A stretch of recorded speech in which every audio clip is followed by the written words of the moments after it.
Hello, everybody out there in Zoom land and at Rutherford Market Center. Thanks for joining us today. We've got some really good information. We have three very experienced and wonderful appraisers who also happen to be good friends of mine here, Keith, Joel, and Kathy. They are going to basically do a presentation about appraisals, the science and the art of appraisals, I call it. But it's like more of a what do they call it? Interactive. So if you guys have things that come to mind when they're speaking, don't hesitate to ask. And if you have questions, obviously at the end, we can, dig into any topic that you guys want to discuss that pertains to appraisals. Well, so I don't really have anything to add, so I'm going to get out of the way and let these guys do the talking. But please feel free to participate, and I'm sure you'll get a lot out of this.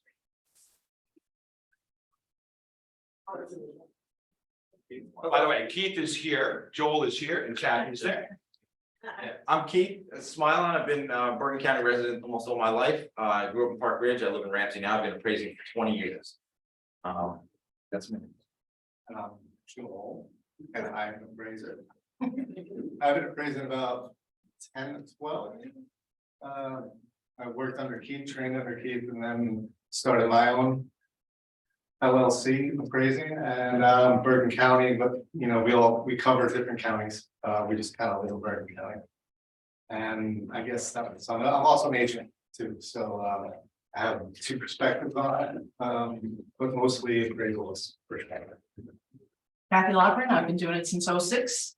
I have my own business. I'm primarily Bergen. I do the same, but that's whole business is not Bergen.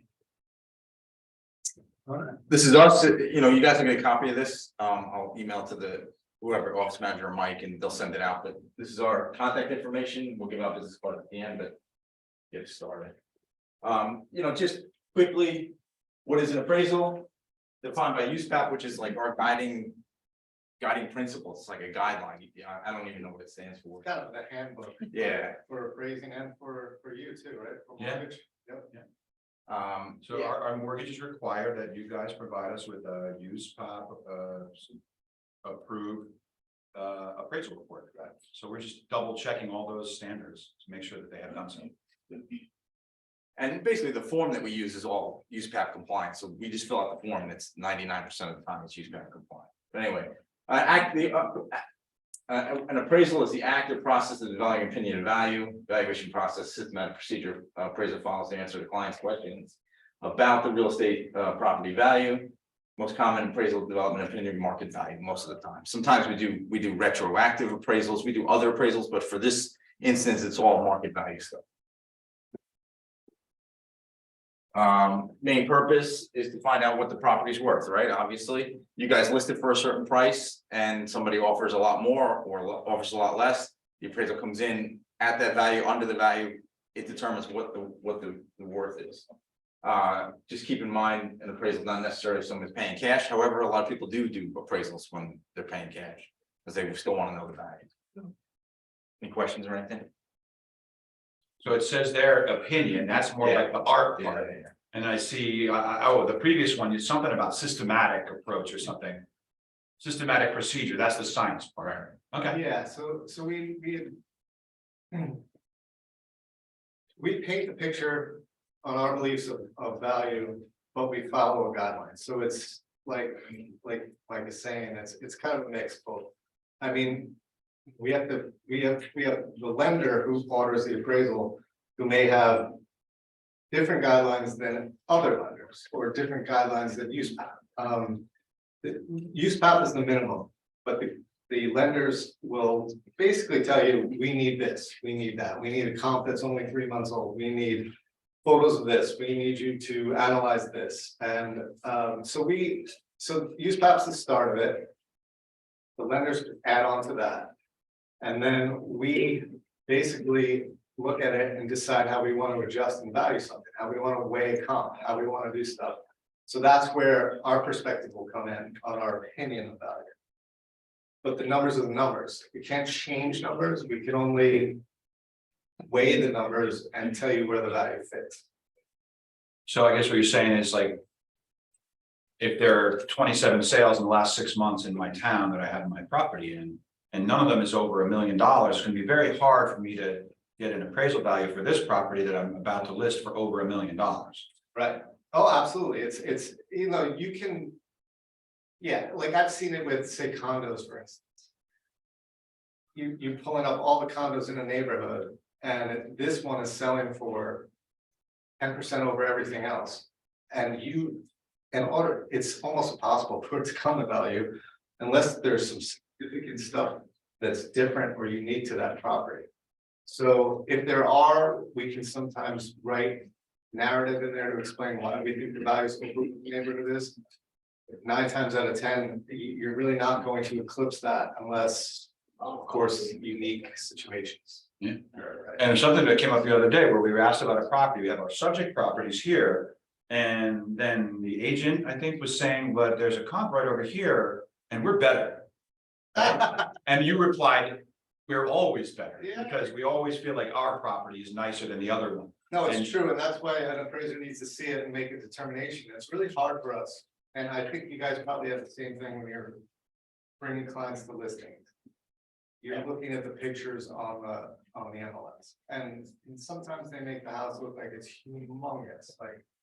It looks like it's this size living room and it's only about this size living room. Well, the yard looks huge, or everything looks beautiful, but you need to go inside there with your client to get an idea of, is this house good or not? So it's the same thing with us. We can look and measure up comps and say, oh, well, that's in great condition and it's the same condition as mine, but we're not necessarily in it. So we have to call agents, get explanations on the actual condition of stuff.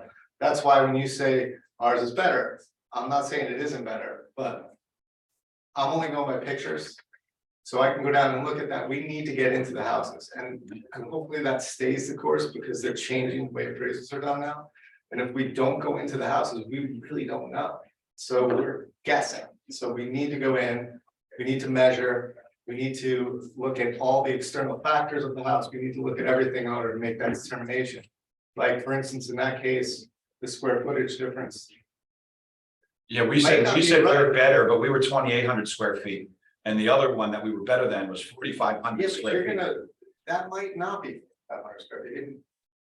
I don't know, like, nothing's 4,500 square feet, so I don't know what somebody's estimated it. Are they looking on Zillow for that number? Yeah, it was, I got a hold of the buyer's agent for that sale. And that's what they measured it at. Okay, so that's significant. It's like $125,000 Yeah. just on that alone. So I kind of lost my way, so. We'll go back to the amazing screen. That was good, still was good. Going down, what's there? Rabbit hole. Difference between price and value, the amount of money given is consideration sale of a specific thing is the price, so. You guys usually set the price, right? You list it for $399, then somebody offers a certain amount, and we come up with what it's worth. So we determine the value of it versus the price. That's how I always explain it. And you know, it's not as simple as that, but it's kind of, realtors set the price, we come up with the value.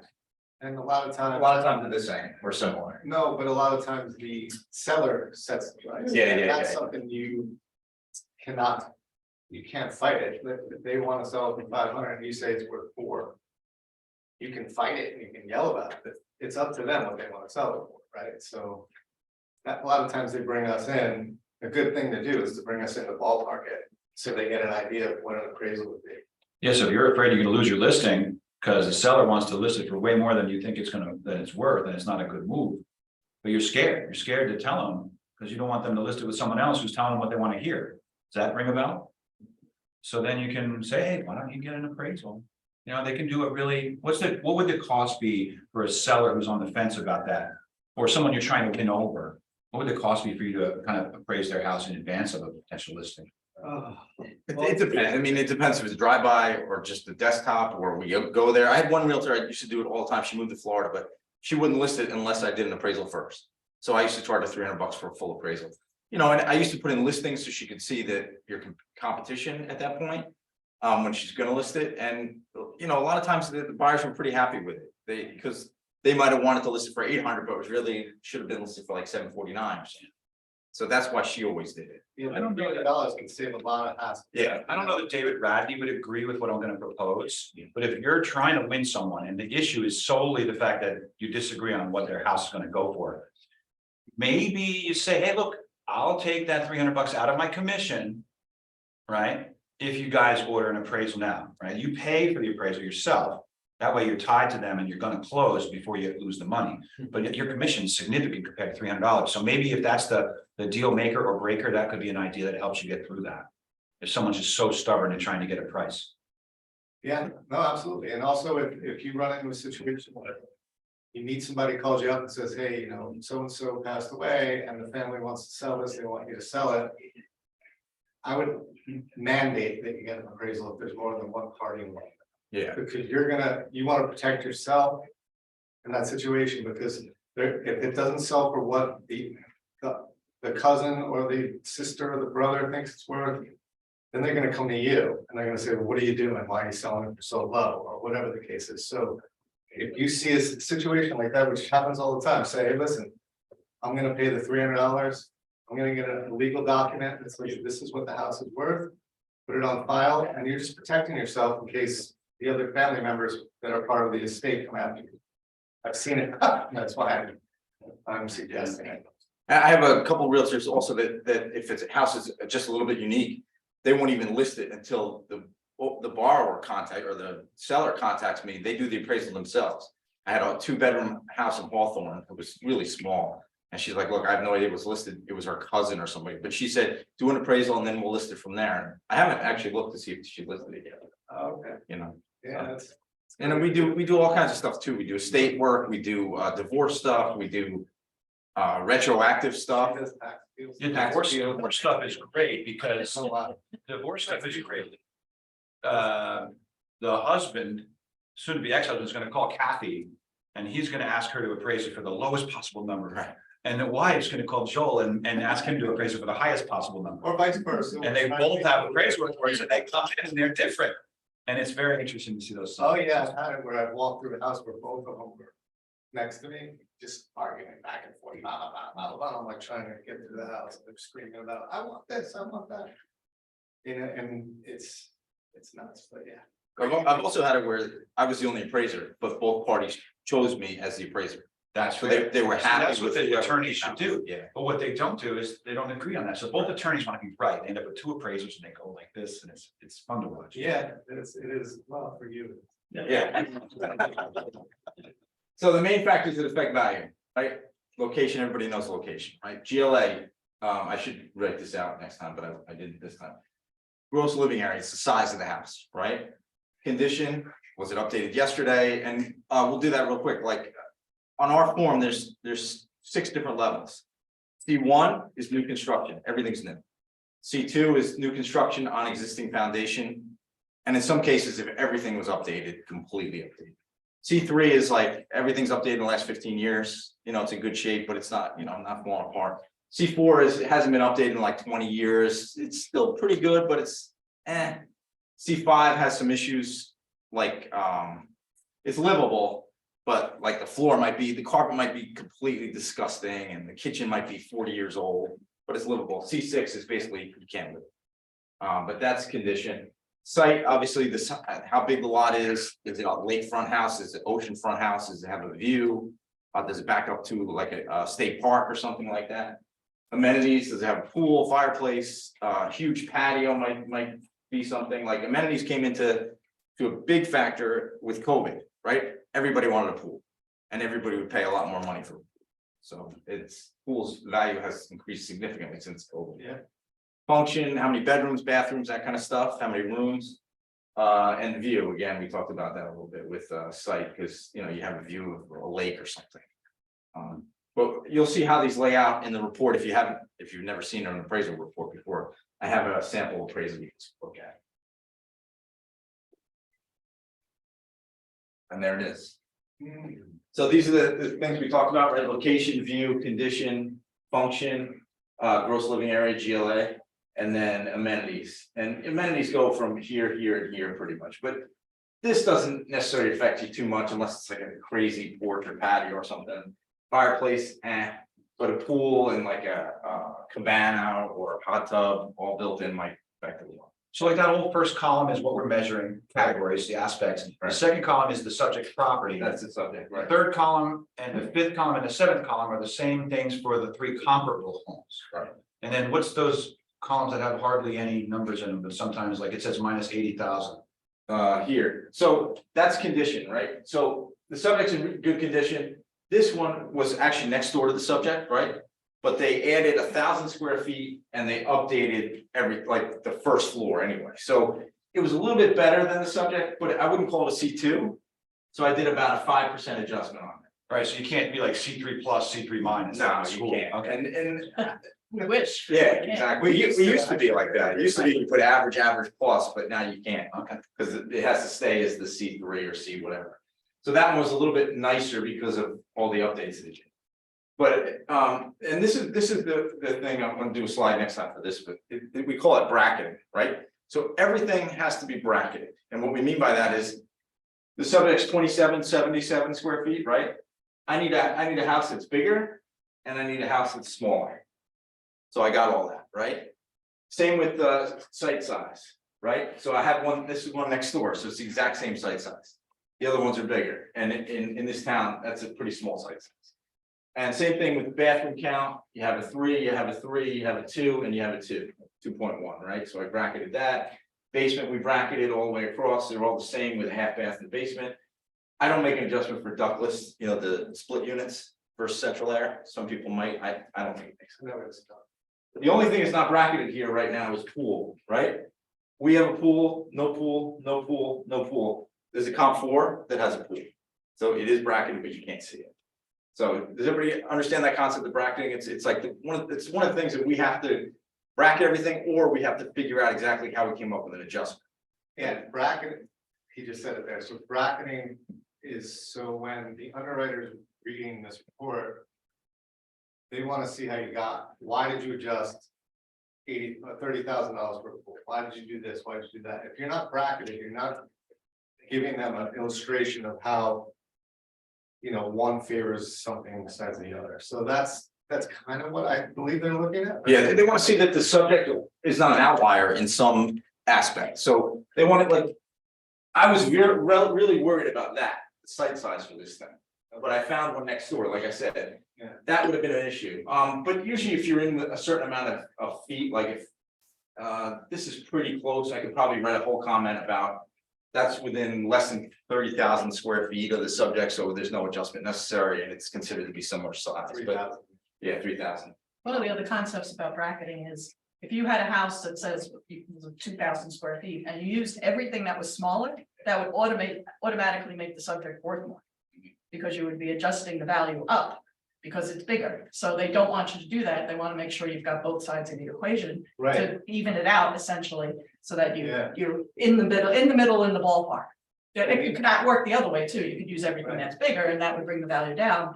So that's why you do both sides of the equation. and that's on the bottom. The adjusted, the negatives in the top here, right? You know, if you see there, your net adjustments are negative, and then over there, your net adjustments are positive. They want that too, to happen, right? So that kind of concept, right? So there's a lot of. And then when we're done with this, we weight the comps based on, usually I weight it on the gross adjustment. So in this case, They're evaluating your report saying, is this a really good approximation of the true value? And I guess that's like your first place you'd look, right? So if you found a comp that was exactly the same in every regard, there'd be no adjustments. Zero. You'd have 0 at the bottom, and that's as close as you can get. It's identical. But then, so if you have 22% as your gross adjustments, then you didn't find similar properties in comparison. right, and actually in this case, I didn't put the most weight on this one because this house is next door. And this house, look how close that house is, it tells you 0.03 miles. This house backed up to the house. Wow. So I actually put most weight on these 2 comps. Just for rotation. What's that? Subpercent roof, no. And when he says wait, Yeah. that's the part of the equation that comes into what our opinion is about it, right? So we weight it how we feel it, not, there's no set way to weight anything to give something value. We weigh it how we feel it. What's the most similar to it usually is the house that we weigh the most. If nothing's too similar or they all have adjustments, we'll do it, you, gross adjustments, we'll weigh it like that, how do you weigh it? I usually wait on gross adjustments Yeah. and then most recent or closest. Yeah, exactly, most Right. recent too, Right. makes a big deal, and a lot of times, I recently, I do it, most recent sale to oldest sale, in this case, I did not, only because the proximity of these two, Okay. that's why I did it that way. But most of the time, this one would probably be first, and I think the comp 4 was actually newer than that one, but it was farther away and it had a pool, so that's why I used it, but. By the way, a pool, I mean, think about it, if you're thinking of selling your house in the next few years, I mean, I'm sure you could put an above ground pool in some towns like. Out in the boondocks for 30 grand, Yeah, but not in this neighborhood, that they put in a pool, probably cost them over 100 grand. Yeah, And 125. they're only getting 30 in value, so if you're gonna sell your house and don't build an in-ground pool, you're wasting money. Any questions on the form itself or anything? Not on the form, Go but, let's say, there's a realtor already, kind of a little nervous, like I feel like in some areas right now, too, at least around here, they are bidding. Yeah. Over asking, Everywhere. everywhere, so, I always say a good realtor will know. "Ugh, this might not appraise, right? So does it help you, let's say, they're doing their homework, and they're pulling comps. Does it help you if by the time you come in to do the appraiser, they kind of point out, like, oh, this is where we weighed in more into this one and the reason why this was more comparable? Mhm. Like, does that help you at all? Absolutely, we'll get to that later, but my favorite thing, like about, I don't know, 10 years ago, the realtor, she gave me 6 comps and wrote a paragraph on each comp. It was amazing, it was like, it was in the country club. And I was like, wow, this is perfect, because she lives in the country club of Ramsey, right? So she knew every house, she's a realtor there, that's her main focus. And it was really detailed, it was awesome. She knew that this house was a divorce, so I didn't put any weight on it, I don't think I even used that sale, you know what I mean? Where you might not even know that on the listing, because Okay. it might be a divorce situation. And we don't get into them. Right, Okay. yeah, we don't. Phil get was into saying that. earlier, if we don't get into that house, there might be something funky about it that we wouldn't know. Yeah, As a Yeah. realtor, you go into all these houses, that's Yeah. a disadvantage we have, and so if you make notes, give us comps and make notes about particular things that we might not pick up on, it's really helpful. Really. okay. I mean, but like, as a realtor, be honest, like, don't put, oh, this one's terrible compared to the subject, it might not be, I mean, I've had, and I've had realtors give me just, it's a ranch, 3-bedroom ranch, and it's selling for 600, they give me. Like 3 ranches from 620 to 780. They just pulled out 3 ranches. They didn't do any research. They just pulled out three ranches. In the with 3 bedrooms. 551 and the 480. Yeah, they didn't put the one that's around the block for 550, exactly. And then sometimes you do have realtors who are really honest and they say, you know what, this one's actually a good comp and it's $20,000 less. She knows I'm gonna use it because I have to, Okay. Yeah, so you're trying to find the things that are helpful, but at the same time, you want to be objective Realistic. about the situation, because they're gonna see the facts, they have access, and they're gonna show you guys how to even do that. Remember we did the searching in the MLS? Yeah, we'll do that. What I did today, I'll tell you that, so anyway, I was doing something. I forget. Okay, what's the inspection look like, right? The appraiser arrives at the house, I'm always early. So I always get there, ring the doorbell, if you guys aren't there, I start anyway, right? I do the outside first. I know Kathy does the inside first, I think you probably do the outside first. Yeah, usually. The outside inspection includes measurement of the subject. We actually measure with a laser, and our measurements are now, that's the gross living area we talked about before, that's how we measure it.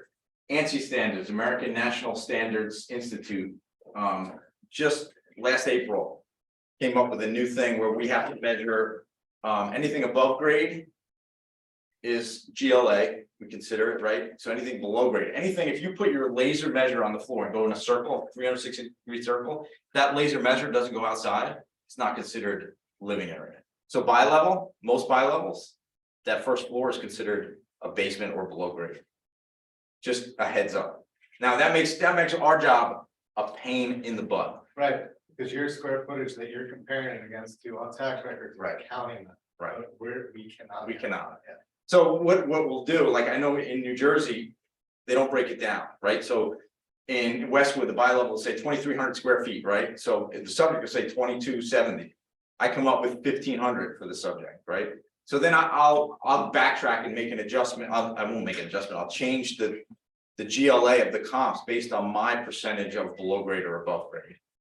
To come up with an Using idea. buy level. Yeah, using buy level. So then I'll just put a whole comment in there about that. Yeah, then we'll adjust it the same we always did in Yeah. the account, but it's. And we adjust the basement the same as we would the upper level, at least I. That's the only way you can go. It's the only way I can do it, exactly. Exactly. But New York, I don't know if you're gonna guys use HGMLS, but their tax records actually break it down. So I can actually put the real numbers in there, which is actually very helpful. Interior inspection includes photos of every room, so if you might want to let your clients know that. Noting condition and asking about updates and renovations. So what we're always looking for is, when did you update the kitchen? When did you update the bathroom? If less than 15 years, you're pretty much a C3, as long as the rest of the house looks as nice as those, right? FHA inspections are more detailed. We're looking for specific areas of deferred maintenance, peeling paint. I find that almost every house. Missing railings, we test the water, we test the stove, we test the heat. We have to look in the attic, we have to look in crawl spaces. It says there too. Yeah, safety. Safety stuff, right, railings. I got flagged for retaining wall not having a fence on it. The front of the house, it was like a 2-family house on a busy road and had a retaining wall this high, but no fence on it. So the FHA came back at me and said, you gotta have them subject to the fence on that retaining wall. Yeah. Any questions on the inspection? I always say, especially with an FHA, don't be late, because I'm always early. I'm gonna be looking for extra stuff if you're not there on time. Don't have Keith come to. Yeah. All right, so this is what you were talking about before, right? What can a realtor do for the inspection or the appraisal, right? The realtor can come prepared with comps, the contract, the list of improvements that have been done to the subject, and the knowledge of the subject market, right? You might want to notate any comps that you present and maybe discount any sales you know are not arm's length.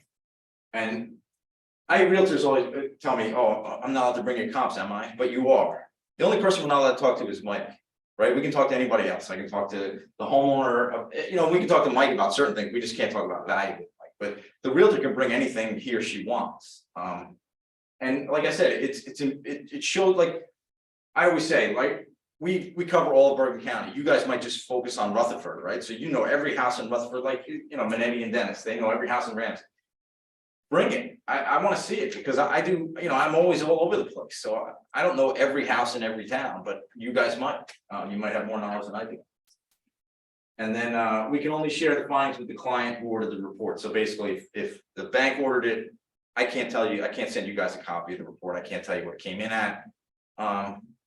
Yeah, a lot all three of us get calls if we're doing a sale. Say you're representing the buyer and you're waiting for the appraisal to come in. They'll call us constantly. What's going on with the appraisal? Is it in? What's the number? What come in? Can you send me a copy? Because they want to know, because their transaction hangs in the balance a lot of times. Yes. But we literally cannot say anything. Like the bank is so strict on, we cannot even update you on when we even sent it in. We're not supposed to say anything because they take so long sometimes. I don't know why. That's why. Yeah, but also, guys, when an appraisal comes in, so they do the report. The bank has a collateral that their job is to double check this appraisal report and to make sure that they agree with the report, right? So that might take, if I get an appraisal, let's say last night at 5 p.m. from them, I get a notification that says the appraisal came in. I still don't even know what the value is. Yeah. Because we don't get released that appraisal to the collateral team signs off on that appraisal. Right, so let's say Kathy did a report 10 o'clock this morning in Rutherford for a single family house. Typically by tomorrow night, you submit it? 48 hours. So let's say by Thursday morning, by Thursday noon, it will be in the hands of the AMC. This is the third-party company to protect us from meddling with the valuations. Yeah. AMC is going to review it. They may have less than 24 hours, but sometimes as many as 24 hours to review and clear that report to pass it through to us. They may actually go back to you and ask you to make some minor modifications or additions, whatever, just to make it more perfect. Then we get it. So now it's Thursday noon, it goes to them. Friday noon, it comes to us, right? Unless there's a problem, which is very rare. And then it goes to our underwriter, our collateral review team and our underwriter. They have to review it. They may have more conditions that they have to go back through the AMC, back to Kathy to say, we need one more comp because we're concerned about the picture being painted here, or maybe there's just a data discrepancy or something. You know, what did you consider this address? Stuff like that. Yeah. So that's another day, maybe longer. So you could have a Friday, maybe even into Monday next week before you really know the value. So you don't want to jump to conclusions. You don't want to ask your loan officer to go in and peek and see what the value is on that report, because if it's still being ironed out, any problems, then the value might end up changing. Yeah. That is not very often, but you can't just take a look at the value on day one and conclude that 4 days from now, it's still going to be that same number. We have to let that process go. We have to let the people at the AMC and the underwriters and the collateral review team do their job, and have to be patient. Yeah. If the seller has an appraisal done, can that appraisal be used for the bank? Usually not. Used, but I'm sure. If We you have only got, You can present it to the appraiser. you Yeah. can present it, Yeah. it's kind of like. When you meet them at the door. When you meet them at the door, say, listen, the seller did an appraisal, this is what the appraiser came up with, so it kind of helps them, you know. It's another point of view. Yeah, It's it's another another point of view, Exactly. so that they can see what they were, what angle they were looking at. I'll tell you this, though, if you order the appraisal with one of these three folks, when the seller wants an appraisal, and you do the loan through Heidi and Mike, there's a very good chance that they may have already done that. Right, so the same person going out for the one we need may have already seen it and done it. That's gonna be very helpful. So that's. If you're asked to appraise the same home again, right? Yeah. Can't guarantee it though, because we can't pick who gets the order. Like, so yes, Kathy did the order for your seller. You have that in your pocket, you bring it to the house the day the appraisal's happening, but it'll end up being Joel or Keith or maybe someone else. But we look at it and say, oh, it's Kathy, cool. We know it's good. What to do if an appraisal doesn't come in, all right, we get this from realtors all the time, so there is a process, and you know, I'm sure Mike knows as much about it as I did, but you can ask for reconsideration of value through the lender. So a lot of times the realtor will present alternate comparables for specific things that may have been overlooked, excuse me, in the report, and present them to us, so let's say that the house was selling for $750, my appraisal came in at $720. That's all I could do, right? But you guys know of two comps that I left out. Maybe one was a private one that you sold to, you know, your aunt or something that didn't go on MLS. You can present that and I can look at it and say, oh, you know what, you're right, that's a good comp. I can put it in there, maybe it brings the value up. I can look at it and say, not using that one. But again, so there's no guarantee the appraiser will fix or add the comps that you provide, but he or she has to look at it and at least detail why they didn't use it. Yeah, so I've actually won appraisal reports before, right? But I've always. Everybody knows not to argue with Heidi. Yeah. And I will tell you, okay, you don't agree with it. Tell me as to why you don't agree. Right. You must put it all in writing. You must be specific about your comms. If you don't, so I actually done it where the bank not necessarily says we're gonna agree with him, we're gonna order a new appraisal. Because this argument, this realtor made is so strong that we're just gonna send someone new to go out there and do an appraisal again. Right, so when we do come back to you to do remodels, don't just tell me, oh, this appraiser does not know what he's doing, he should use this and that and that. No, you have to tell me why you think. You gotta get a fact. You picked are the ones we should have chosen, right? I had a realtor in Connecticut. Actually, she was the seller and seller's realtor, and the appraisal came in $15,000 less. And she just went on a rant. You know, he was so not professional. I'm like, We're here never we professional. go again. Not enough, we're not. Listen. enough. Listen, you're an agent and you're the seller. Did you not open the door? Why didn't you have your dogs on the road before he got there? You knew this was gonna be an issue, because I know she knows. I always said a good destination, we always know. This is borderline or this is a go, right? I said, so now make me the argument.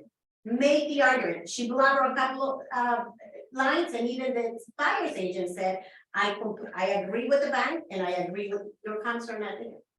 This is your house and you need to now take the motion out of your own house. And eventually my buyer ended up paying $5,000 more over appraised value, but she didn't get the whole 15,000, you know, but it was, she knew. And she refused to put something good. Well, if you refuse to put something good, this is what we got, you know, you gotta find us why you don't agree. And, you know, so make sure you're ready to do your homework if you're gonna rebuttal an appraisal and be very specific. And obviously be realistic too, because, you know, I feel like you guys know when the value, it's kind of gonna be shaky, so. That's really good. You've got to have a fact or more. You got to have a case, right? Yeah. So back to something we talked about a few minutes ago, though.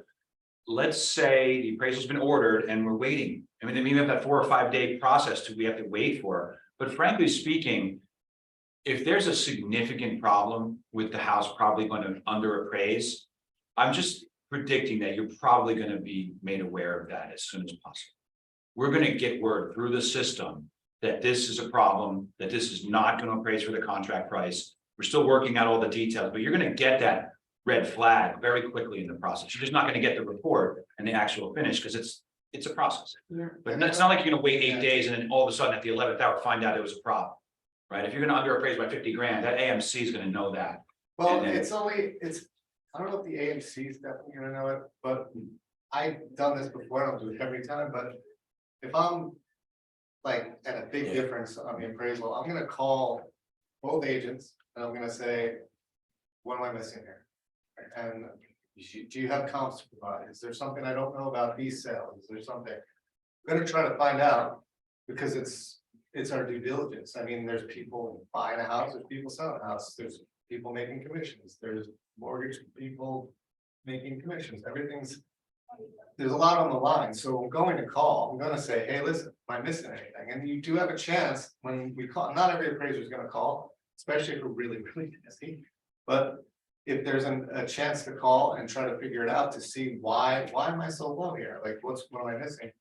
And so be prepared before, you know, be prepared when your house is going to be appraised. Know what's your surroundings. Also, another thing is know what's under contract and what is going to close. I've had this happen to me before where a house on the same street was under contract. I kept trying to push the appraisal off because I knew it, but the agent said, no, we need you to come down, we need you to come down. So I go there, can't use that comp, it didn't close. Know what's gonna close, what's gonna help you support value, or vice versa, what's gonna close, it's gonna destroy your value, so you can get it in before them, like, know what's going on in your market. Know Yeah, so everything. can you guys teach them how to present to you, like how to prepare for that, those things they're gonna give you when they meet you at the door? Sure. Yeah, I think I saved the one that I had from like 6 or 7 years ago. I can look for it, but like, so another thing about that, if I'm polling the realtor to set the appraisal and I'm looking at this going, I'm not bracketing square footage, I'm not bracketing location, something, I might say to you, hey, this might be a little bit of trouble just because I can't seem to bracket whatever it is. I can't find a pool, I can't find, you know, the same size, like your house is 1,500 square feet, all the comps are fine are 17. Or renovations too, Yeah. sometimes someone's completely renovated, we can't find anything that supports it because of those. Right, renovations. so I'll let the realtor know before I even set up, as I'm setting up the appraisal, hey, just a heads up, you know, I'm close, I think, but I don't know if I'm there yet with the comps that I'm seeing. So if you have anything you can bring to the table, please bring it then. But So like, what steps do they actually take to bring that to you? Do you guys all know how to do that? Well, I mean, do you pull comp street clients when they're buying a house and say, hey, listen, these other comps that sold, you know, when you're putting in your offer, look at these, do you do that kind of stuff, right? So it's kind of along those lines.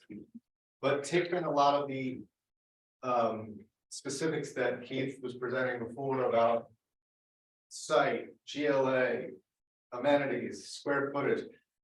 Look further into it. Don't just look at a number on a page, because a lot of times that number might look good to you at the sale price, but when we actually put all the specifics in, it takes your value down. Yeah, like if you just Yeah. Google 800,000 into a million colonial, well, you'll end up with that next door neighbor that was 4,500 square feet. Right. And maybe isn't the same. Right, it's exactly it. So really do your research, look at the square footages, Look at the amenities of of the house you're going to buy, see if you can find other things with those in there that helps support your value. Or whatever they do, but just so you know what you're, like, just line, I've had some people give me comps and I looked at them, like, I'm not gonna take this because. This basically says your house is worth $100,000 less than, you know, what's going on here, and they couldn't believe it, because. They didn't look at anything, they didn't look at the size, the bedroom counts and that. So, It seems counterintuitive yeah, that if you give us a comp that's $100,000 higher, that it's going to bring the value up on the subject, but not necessarily. It Right. depends on what else is going on with it. That house might be sitting looking at a lake. Or, you know, have 6 acres. I mean, there's lots of variables, so just don't think, okay, I'm giving them the higher price because that's gonna help. It may not. We put it in that report and do the adjustments, it could come in lower. Yeah. So it's kind of one of those things that when sometimes with us, we don't really know what's going on until I get it in that report. You know, like I'm a numbers person, so I have to see it. So when I put everything in and put all the adjustments in, that's when I get the true picture. When I'm picking the comps, I have something in my head about where it's going, but until it gets on in that report and everything's right in front of me and I get all my adjustments done, that's when I go, okay, now I know what it's worth. So it depends on what's going on, all variables. So it's not so easy. Question. I have 2 questions.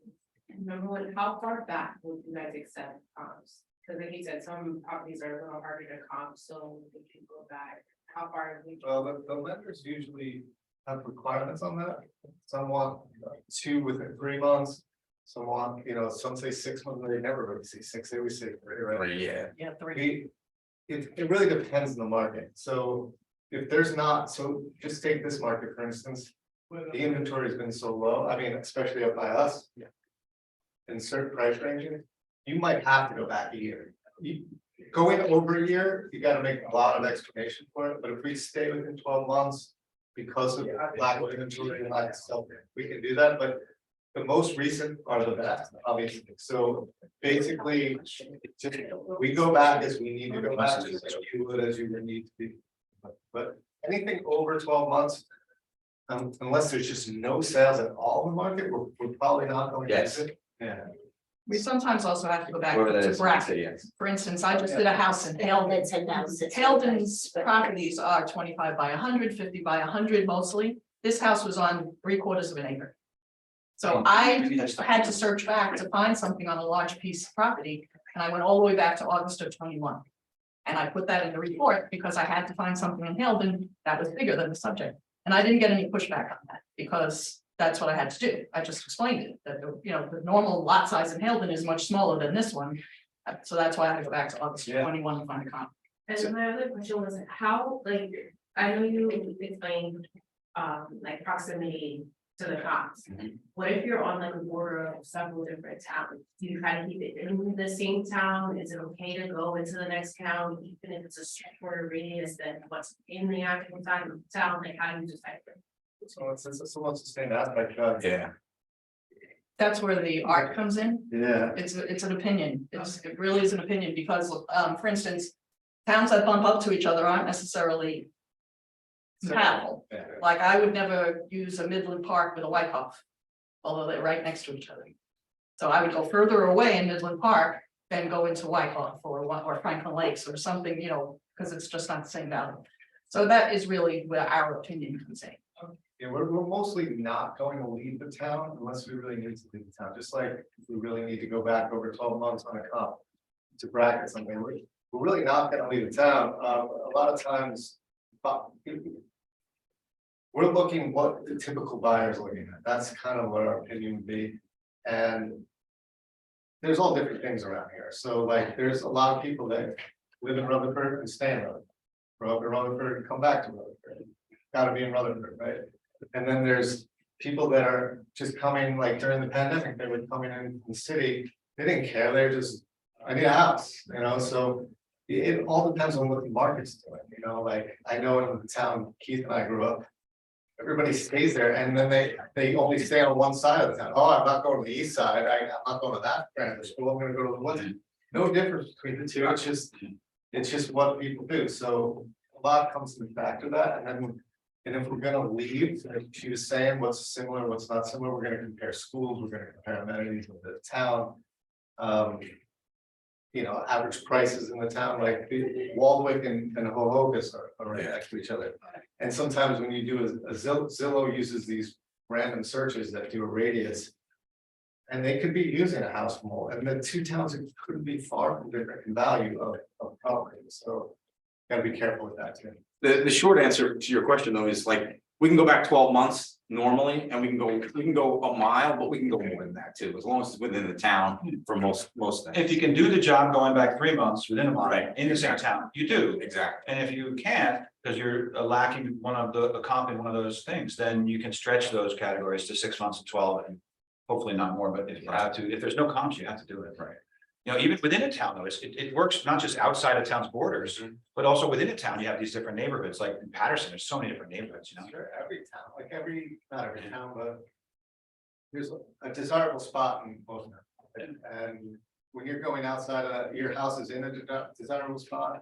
And then you're pulling comps from out of it, lowering the value, you guys probably get, oh my god, how can you use this comp and stuff, it's not. I love getting rebuttal requests from realtors where our town is like this. We have our subject property and 6 comps here that are all below.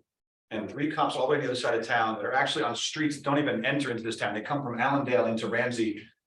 And basically it's like an Allendale house. And then they're saying, well, what about these comps? You know, it's not a comp. It's, yeah. Something the first question conjured up in my mind was the time value, right? So you're going back a year. Well, then there's a time adjustment because the market has changed in that year. So when you sold something for $1 million 12 months ago, it's now worth more.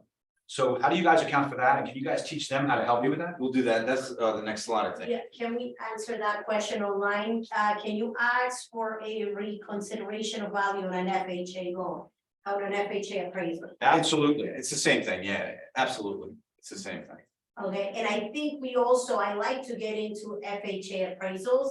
So I feel like a lot of agents kind of, when they see an offer of an FHA customer, they kind of shy away from it. So I like for you to elaborate as to, you know, why that is, what should they, you know, what are you looking for? What is the difference? Mike, go Switch it, that, just close that. the conversation thing, yeah. So before we talk about FHA, wait, let me go back. There we that will go back right there. So FHA inspection is more detailed, right? Specific areas of deferred maintenance, peeling paint, missing railings, test the water, we test stove and the heat. Safety issues is always a concern, but in FHA, it's even more like railings on the basement stairs, you have to have railings. If it's more than 4 steps, you're supposed to have railings, things like that. So, I mean, could it make or break a deal? It probably could if it's significant. Like I had one in Patterson, furnace didn't work. 2 sinks were disconnected underneath and the water used to just flow into a bucket. It was like, are you kidding? It was crazy. And the bathtub just leaked. It didn't leak, it ran. Okay. It just kept going. So, and that house, I was supposed to do a final inspection and it disappeared. Yeah, but I think if I look at that list and I'm being technical, There's more, yeah. anything to do with safety and functionality, that's gonna be brought up in a Fannie Mae appraisal anyway. Deferred maintenance, something's broken, you probably are gonna mention it in your report. Probably, but we're not seriously going in there and turning the stove on and. Yes. Right. Dude, we're not, we do some banks want you to go in the attics and stuff. Mostly we're not, peeling paint, we can note that there's peeling paint, but we do not make it subject to, meaning. This needs to be repaired, or for the FH loan to be. Yeah, so you leave it up to the discretion of the underwriter for Fannie Mae and Freddie Mac, but in FHA, it's a mandatory fix. Here's the other thing. No matter what they say, it's up to the lender whether they have to fix those things, but they always put it on us. The appraiser called us out on this, you need to fix it. It's never their fault. They have the ultimate say whether they're gonna loan on it. Like if there's peeling paint and I'm like, well, it's on the deck and I note it, but I say you don't have to, like, I say it should be repaired. It's subject to the underwriter's review. They call up, I always find out, like, when I go back there, oh, they said you made us do this. Like, so it's really it's up to the underwriter.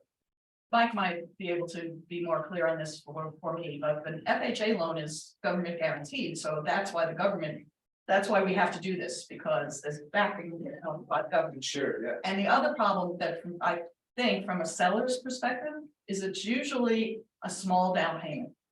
So when you compare it to something that's not FHA, there's usually more money down, so it's a more solid deal, maybe more cash involved, of course.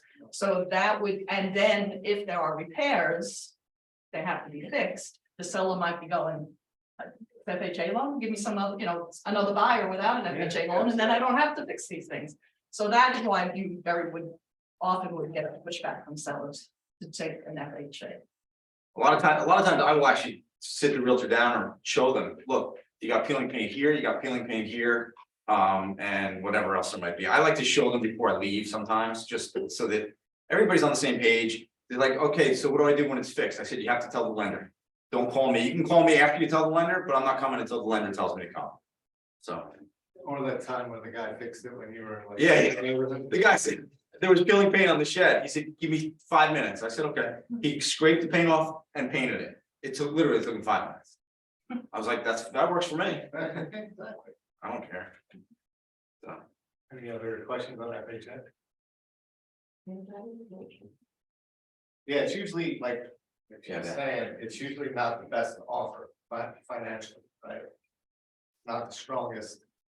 Down payment. Yeah, but it's not necessarily, because, conventional, we have a 3% down payment. Yeah. I'm not Also, necessarily- and we do plenty of 3% down payment. We do, it is possible, but I would say the bulk of our lower down payments are by In that, FHA. Yeah. I don't wanna take away from the track of the presentation, so. There's no track, man. We're off the rails now. That's all right, I'll come back to it. This is what I wanted you to do before, so I'll wait. So this is the 104 MC report, right? On every appraisal, this report exists. We pull this from MLS, and this is New Jersey MLS, as you can see, right? So I did it this morning, and I don't know if you guys do Rutherford or not, but we're in Rutherford, right? So I did, this is if you use property detail list. You guys know how to do this? Well, I can show you how to do this in a minute, but I'm just gonna run through it real quick. Active under contract sold, right, in the last 12 months. County is Bergen, areas is Rutherford, Styles, Colonial, 3 to 4 bedrooms. Now, I only put a price range because there were like 3 houses under 400 and there were like 1 house over $1 million. So it's a wide range, right? So we probably wouldn't do that big. Yeah, but I threw like the 4 outliers. So this is like everything. This is every colonial 3 to 4 bedroom house in Rutherford, right?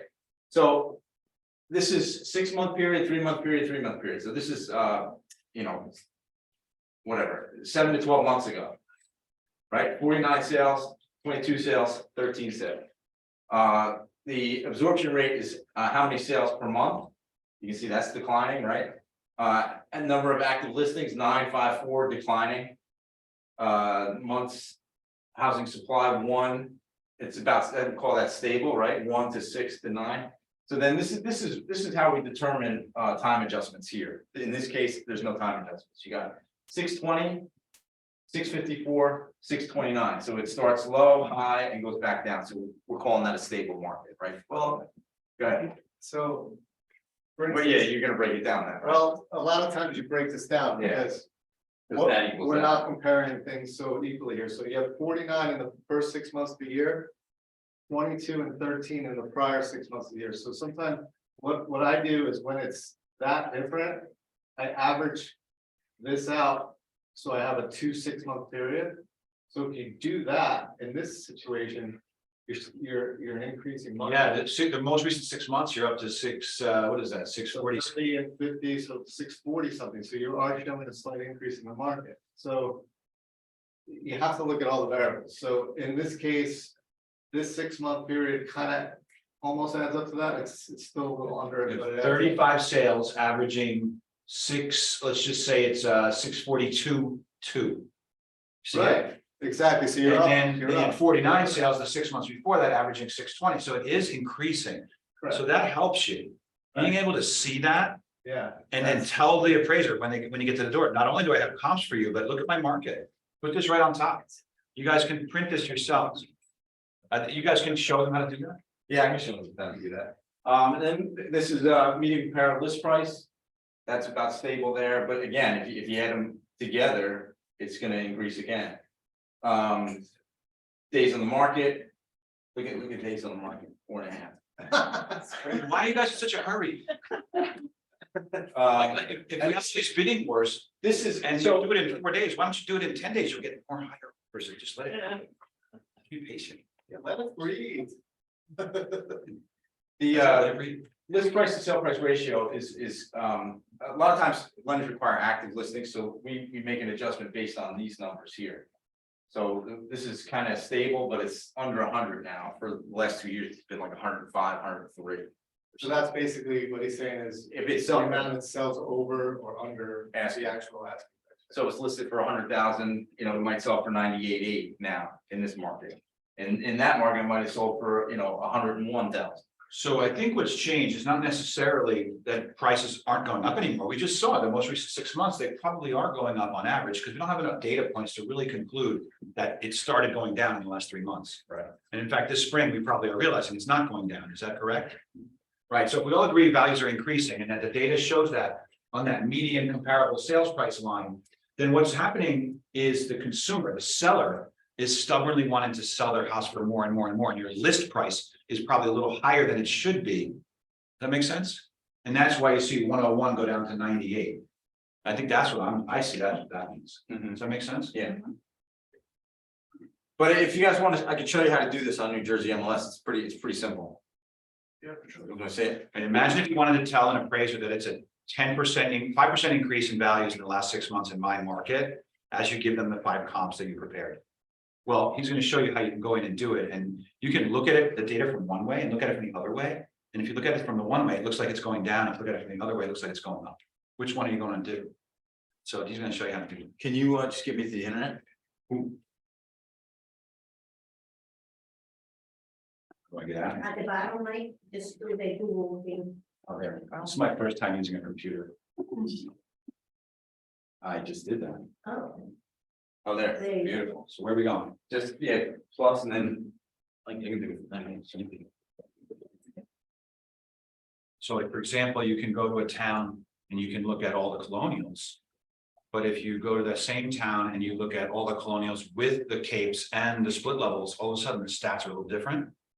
Sometimes it helps, sometimes it hurts. So you can trial and error until you find the right printout to show what you want to show the appraiser. Characterize your market a little more rosy.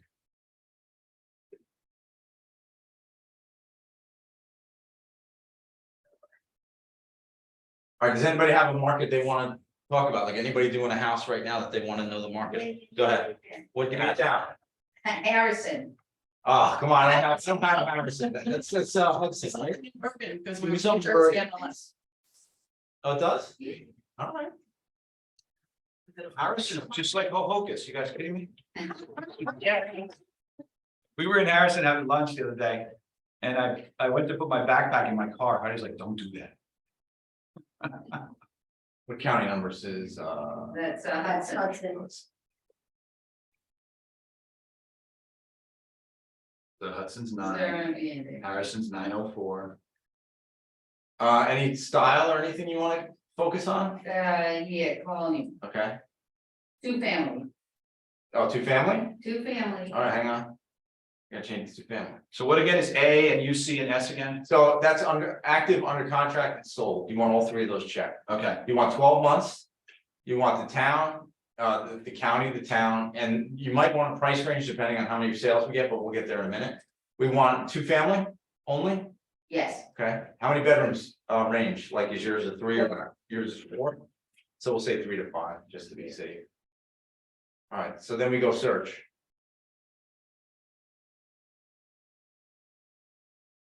All right, there we go. That's a good amount of sales. That's good. 2 active, 4 under contract, and how many? 24 sold. Okay, so all you have to do is click them all. Go to here. And go Fannie Mae. Fannie Mae 104 MC. And hit go.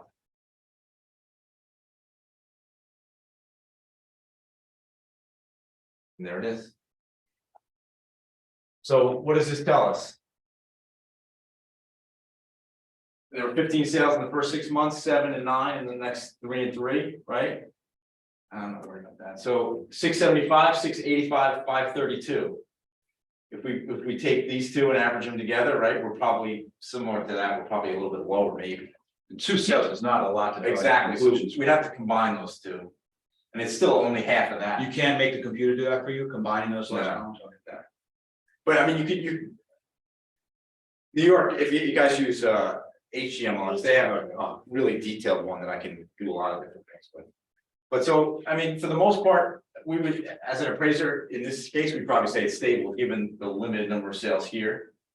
And these two only are not even half of this, or just over half of those, Yeah, right? when you think of the days on the market for the most recent 3 months, the 156 days, doesn't that indicate those were problem properties? Problems. So Yeah, so we might even go back and throw those out, like, Yeah. because they might be, like, one might be like a $300,000 sale, and the other one might be a $600,000 sale. And one might have been on the market for 300 days. Harrison, it's really Hudson County on the reds. So we might Right. not have every Every- single exactly, applicant in there, Right. because not every agent posts on hold. Right, Good. Some agents only have Hudson MLS Right. and not Bergen. that's why, Yeah, I mean, so yeah, that's why it's Well, not. that's in. it's Hudson, they want to get a Harrison, Right, so. yeah. Anybody has a Bergen County? Tina? Okay. Teaneck, you got it. Teaneck's tough, because there's 6,000 sales, yeah. This is- So you gotta filter by property, style. And there's neighborhood too. Yeah, there's neighborhood, Neighborhoods. I hate it. Particular name. and I hate their map, I hate Yeah. their map system. It's And a it's stupid New thing. Bridge, so it borders like 4 different towns, Oh, yeah, 1 square mile. Yeah, Bergen Field and Milford along the ridge. yeah. It's a tough one. Yeah, and that's the area where you might use Bergenfield, you might use New Milford because of that area. Well, I did like a cloud CMA, so I did, but I like to get second opinions, because What kind of house? it's a race ranch. Buy low. Probably aren't too many in Teaneck though. I don't know. Yeah, 260, I'm pretty sure. In addition, so it's Yes. Right, it's right there. We'll say more than 4 bedrooms probably, right? 6. Wow. It's bedroom. I bet we come up with like 4 sales. No, more than that, but there's no active listings, see that? Let me just make sure I click the active listings. You had it. Yeah, yeah, okay. Yeah, there's nothing So actually. we have 8. Yep, we have 8, so now here's what I would do, in this case, I would map it out before we do the 104 MC. So you might wanna weed out the ones that you're we might wanna just look at the ones in Newbridge. Which is probably just these 2, That's, yeah. on No, you have to go north. north, yeah.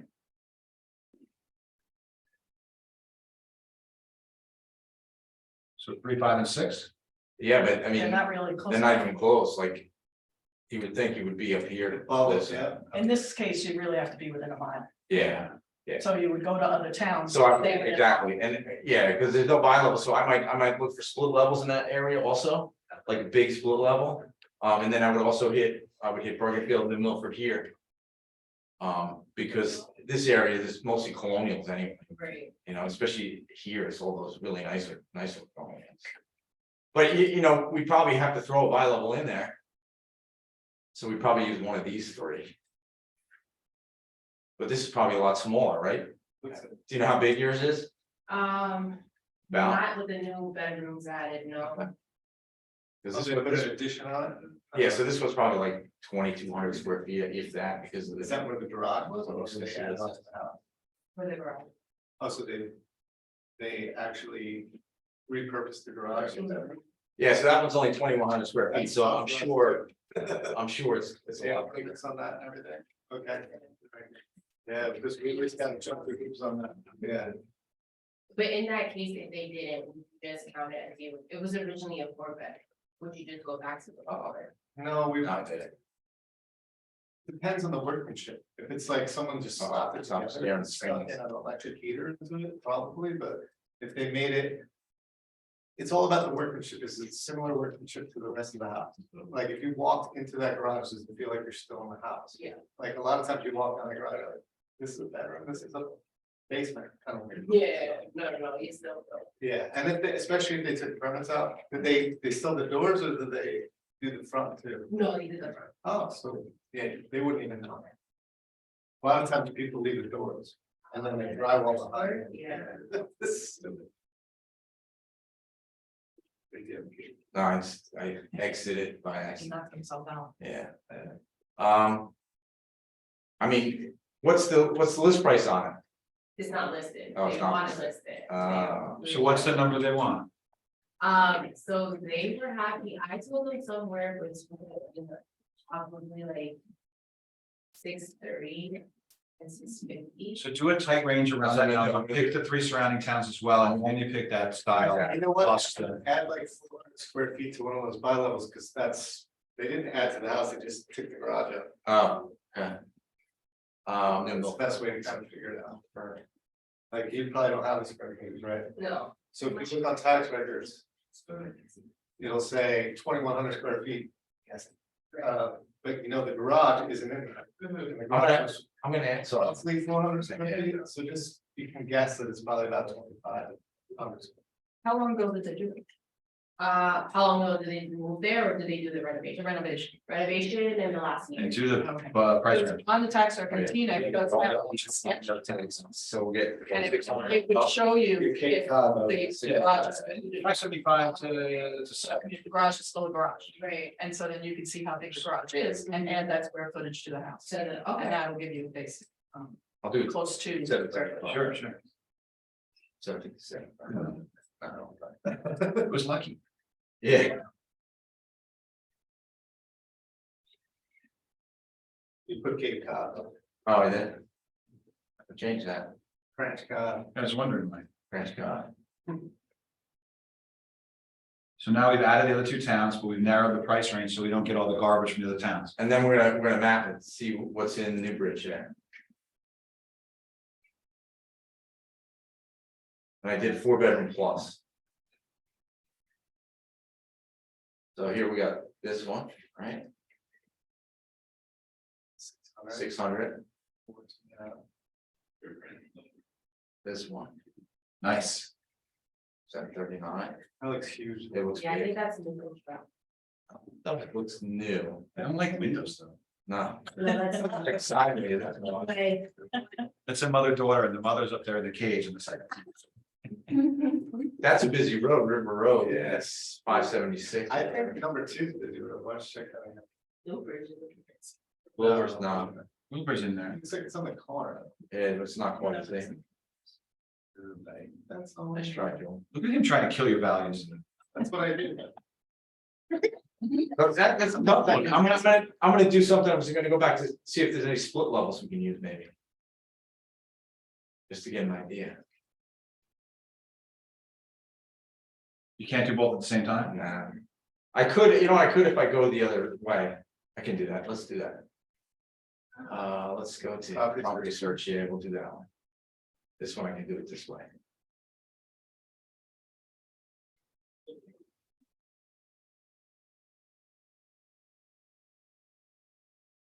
All months.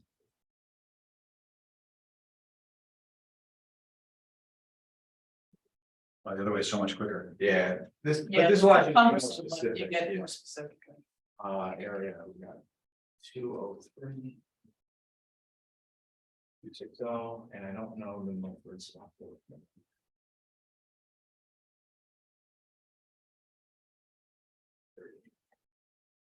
And then we can do style. I love. You didn't say the other towns. Oh, they didn't come in I there? know, it's only a few. Oh.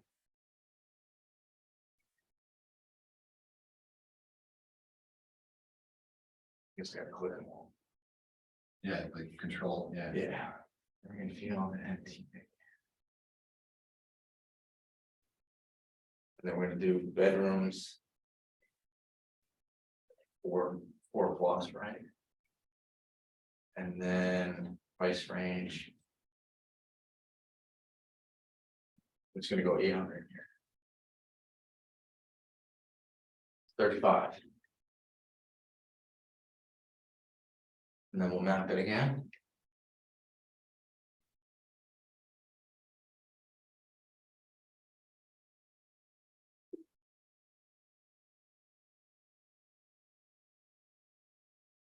I hate that. Every once in a while, who knows what this one is? Let's check, yeah, we use that. Stilton and Teaneck, but I don't even know where Stelton is in That was comparison. like the to us. other side. Yeah, I like, think it's- type thing. It's not close to you, right?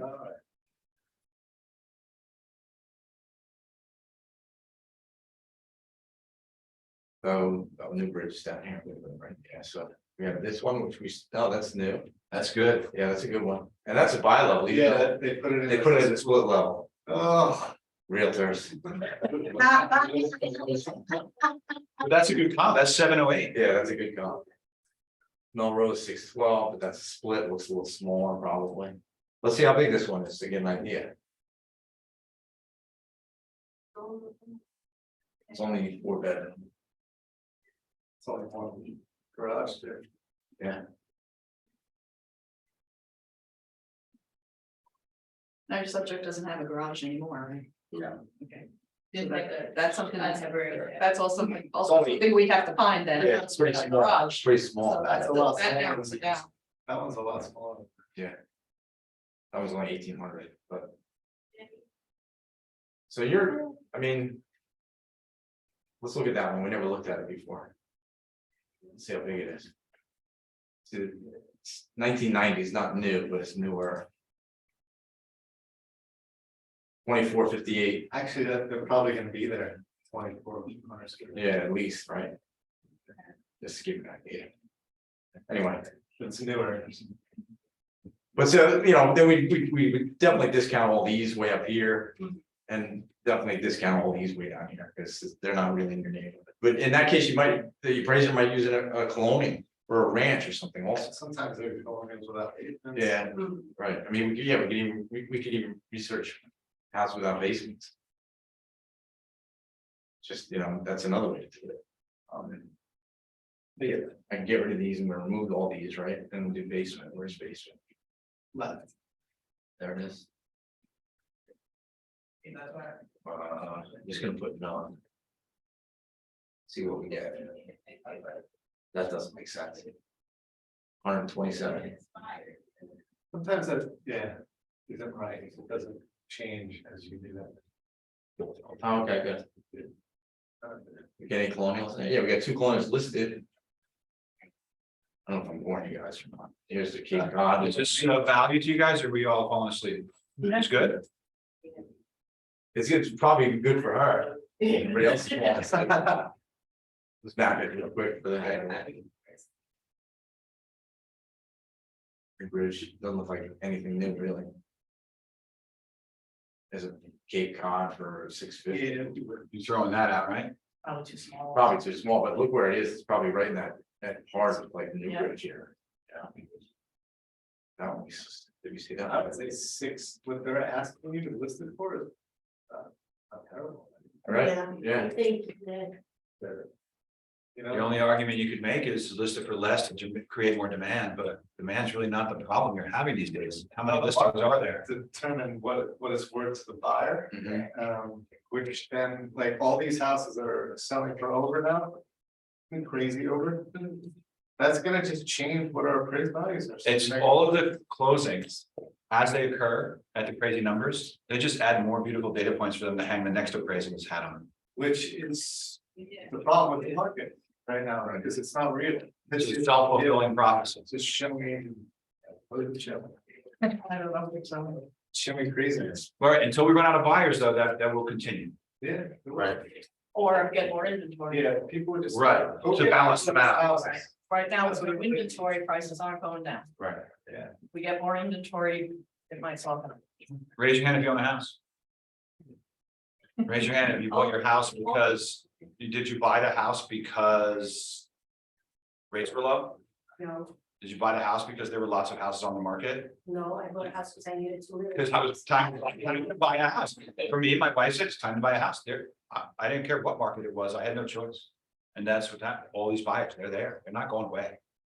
Rates are going down, by the way, so they're getting even better situation. Not Oh, according yeah. to Powell, today he's testifying in front of the Senate saying he's gonna raise it a half point next time. instead of He might, so, but we're gonna get inflation data, and I don't wanna talk too much, we're gonna get inflation data, probably next week, maybe in May, maybe June. Just let me do it. The rates are gonna go down, rates are gonna go down, they might go up another quarter between now and, May, but, this is as high as it's gonna be. And it's gonna get better and much better. That's a whole nother presentation. Yes, it's talking. Yeah, sure. I lived for the house and the bank didn't even have the appraisal in. Instead of having, It's say, I saw the house, They didn't give and an the bank didn't even let the appraisal in. didn't let the appraiser in. So we didn't have appraisal. No, so when that happens sometimes, Paula, so, you know, Fannie and Freddie will take electronic value.